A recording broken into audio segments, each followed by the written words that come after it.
All right, so get this. We're diving deep today into Donald Trump's plan for Gaza. Oh, yeah. He's saying he wants to turn it into like Well, what? a Riviera of the East, Yes. complete with luxury resorts and everything. Yeah. Sounds more like a vacation brochure than Right. a real political proposal. Yeah. But here's the thing. Mm. Some Middle East experts are saying that we need to take this seriously. It's definitely something that's raising some eyebrows. Yeah. I mean, on the surface, it seems pretty far-fetched. Right. Especially coming from Trump. Yeah. But when you look at some of the people that are involved, Yeah. like especially Jared Kushner's influence and, Trump's own history of these really bold, Right. sometimes unsuccessful moves, it makes you think, okay, maybe we should take a deeper look at this.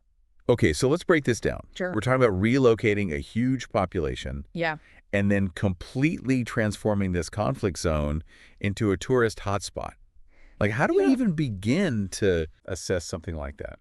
Well, the first thing we need to do is try to understand the historical context here. Okay. For decades, the two-state solution, Right. the idea of having an independent Palestinian state Right. alongside Israel has been seen as like the main way to resolve this conflict. This plan completely sidesteps that. Okay, so no more two-state solution. Doesn't seem like it. What's the thinking there? Well, it seems like Trump's approach is to kind of bypass those decades-long stalemates. Yeah. Those direct negotiations between the Israelis and Palestinians. Right. Instead, he's saying, let's involve the entire region in this. Okay. And especially Arab countries. Okay, but haven't we already seen some pushback from those countries? Oh, absolutely. Yeah. Egypt, Jordan, Saudi Arabia. Right. They've all come out and condemned this plan. Yeah. The Arab League even called it a violation of international law. Wow. They see this as undermining Palestinian rights. Right. And potentially destabilizing the whole region. Okay, so that's pretty serious. Oh, yeah. But, Trump, he's known for like his deal-making approach. Right. Could he be trying to leverage, financial aid or political pressure to get these countries to agree? That's definitely a possibility. Yeah. Especially with countries like Egypt that rely heavily on assistance from the U.S. Right.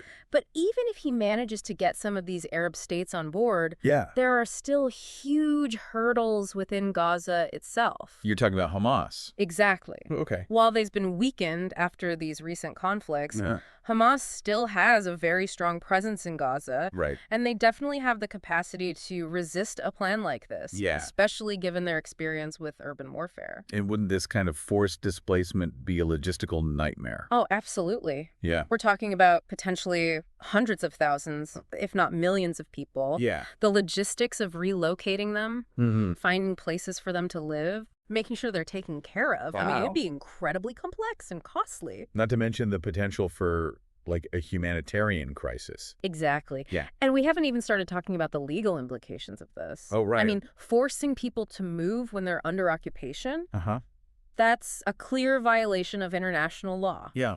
A lot of legal experts and the UN have pointed this out. So from a legal standpoint, it's pretty much a non-starter. I mean, it would face some major challenges in international courts. Yeah. It could even lead to sanctions against the countries that are involved. Wow. You have to remember, even Israel itself, Right. they don't really have the legal right to just give up Gaza, let alone the U.S. coming in and saying what happens to it. It seems like Trump is overlooking some pretty fundamental issues here. Right. What about the Palestinians themselves? Do they have any say in all of this? That's a really crucial point. Yeah. I mean, Palestinians have such a deep connection to their land. The idea of being forced to relocate, even if it's supposed to be to someplace better, is likely to meet some very fierce resistance. Yeah, we have Dalal Erekat. Oh, yeah. She's the vice president of the Department of International Relations at the Arab American University. She said that even after ceasefires, Palestinians always go back to their homes in Gaza. Yeah. No matter how damaged they are. Right. It really shows how resilient they are. It does. How attached they are to their land. Absolutely. And let's not forget, this isn't the first time Trump has proposed something that seems pretty outlandish. Right. Remember his ideas about buying Greenland? Oh, yeah. Or annexing the Panama Canal? Uh-huh. Those didn't really go anywhere. No, they didn't. So we've got these potential legal battles, logistical nightmares, resistance from the Palestinians and the Arab states. Yeah. And then you've got Trump's own unpredictable track record. Right. What about the economic side of this? Can Gaza really be transformed into this thriving tourist destination? Well, that's where things get really interesting. Turning Gaza into some kind of tourist destination, it presents a whole other set of problems. Right. I mean, Gaza has these beautiful beaches, some interesting historical sites, but the lack of infrastructure, the security concerns, the potential for instability, it makes it a pretty risky investment. Okay, so even if we just ignore all the ethical and legal questions, the economics might not even work out. Exactly. I mean, any investors would want some serious guarantees that the region is going to be stable and secure. And that's really hard to imagine in a place like Gaza. And then there's the question of who would actually benefit from this. Who would actually profit from this economic boom? Would it be the Palestinians? Or would they end up being displaced and marginalized? Yeah, that's a good point. It makes you think about, like, historical parallels. Have there been other times when people tried to relocate a whole population and develop the area for economic gain? Oh, there are definitely historical examples. And they usually don't end well. When you force people to move, it creates resentment and instability and usually leads to more conflict in the long run. I mean, look at the Native Americans in the United States. Or the population transfers during the partition of India. Those events caused lasting damage to the communities involved. And they still have repercussions today. It sounds like history is full of warnings. About what happens when you uproot people from their land. It really is. And it makes you really question whether Trump's vision would actually work in the long term.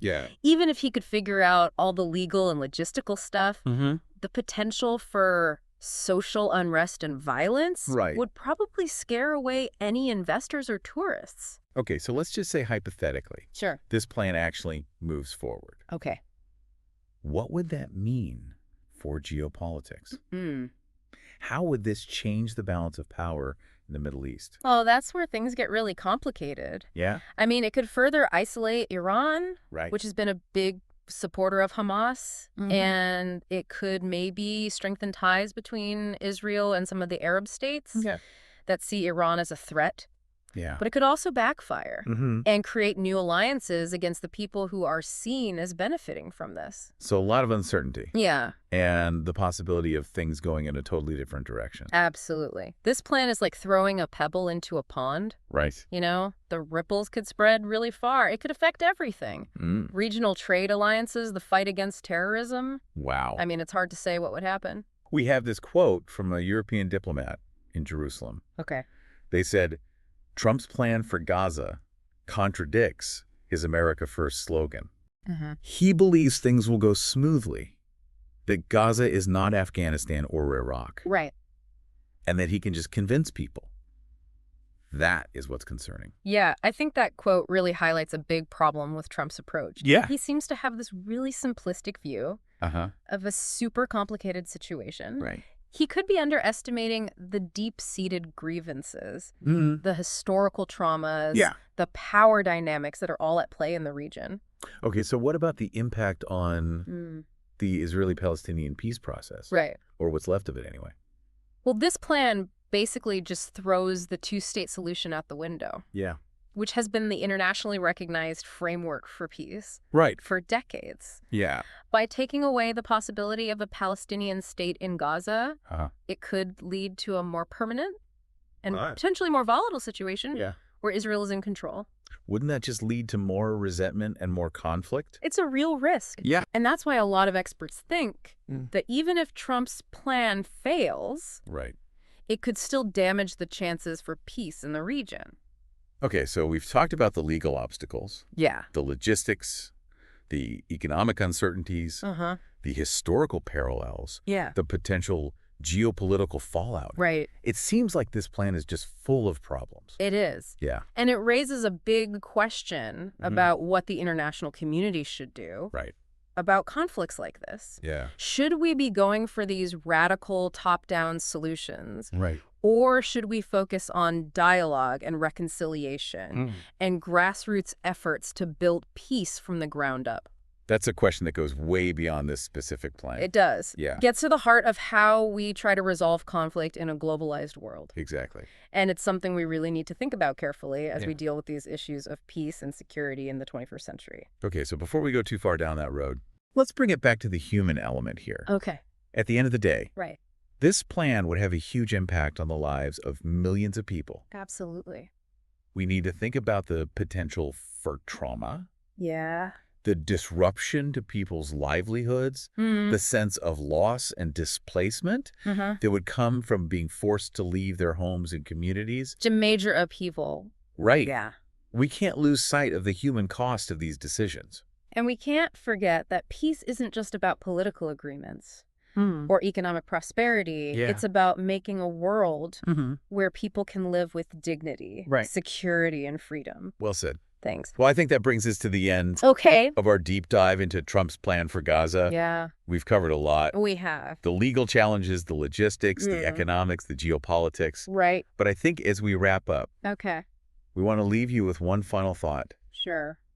If this plan were to actually happen, what would that say about our commitment to human rights, to international law, to finding peaceful solutions to these really complex global challenges? That's a good question. It's a question that goes beyond just this one plan. Yeah. It makes us think about what kind of world we want to live in. Right. And what role we're willing to play in making that happen. Absolutely. You know, it's easy to focus on like the politics and economics. Right.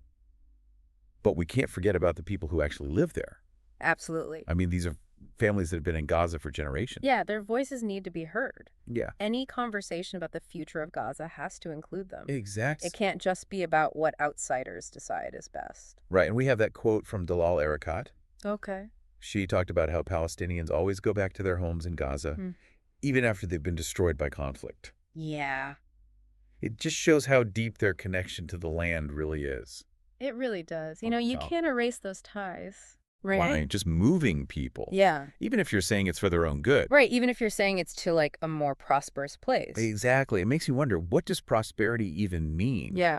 If it means losing your connection to your homeland. That's a really good point. Yeah. So if Trump's plan has all these problems, are there any other options? Right. What are the alternatives? Yeah. How do we actually achieve peace in the region? That's the big question, isn't it? It is. I mean, the two-state solution has been the main idea for decades. Yeah. But it's run into so many roadblocks. Right. It seems almost impossible now. Yeah, especially with Trump's plan basically taking it off the table. Right. So if we move away from that, what else is there? Right. Well, some experts are talking about a one-state solution. Okay. Where Israelis and Palestinians would live together. In one state? Yeah, one democratic state with equal rights for everyone. But wouldn't that be incredibly difficult? Oh, it would be hugely challenging. Yeah. I mean, there's so much division and mistrust. Right. It would take a massive change in how people think. A willingness to compromise. Yeah. A real commitment to building a future together. That sounds really hard. It would be really hard. Yeah. But some people think it's the only way to achieve real justice and equality. It seems like no matter what we do, it's going to require some really difficult conversations. It will. Yeah. And confronting the past. And it's not just about the leaders, right? No, it's not. It's about ordinary people, too. Right. Both in the region and around the world. Yeah. So what can everyday people do? Well, that's where things like grassroots efforts and citizen diplomacy come in. Okay. Building understanding, having conversations, challenging the ideas that cause hatred and division. Yeah. Those are things that anyone can do. So it's a big task. It is. But it's not impossible. Exactly. And that's what we want you to remember. Okay. Even when things seem really bleak. Even when plans seem more about power than peace. Right. There's still hope. Hope for what? Hope for dialogue. Hope for the human spirit. Hope that we can work together to make a better world. I like that. Yeah. Well, thank you for joining us for this deep dive. It's been a pleasure. We've explored a really complex issue today. We have. But hopefully you've learned something new. Yeah. Maybe it's even inspired you to take action. I hope so. Remember, even small things can make a difference. Absolutely. Whether it's raising awareness, getting involved in your community, or just showing compassion to others. Right. Every little bit counts. Thanks for listening. Thanks for being here.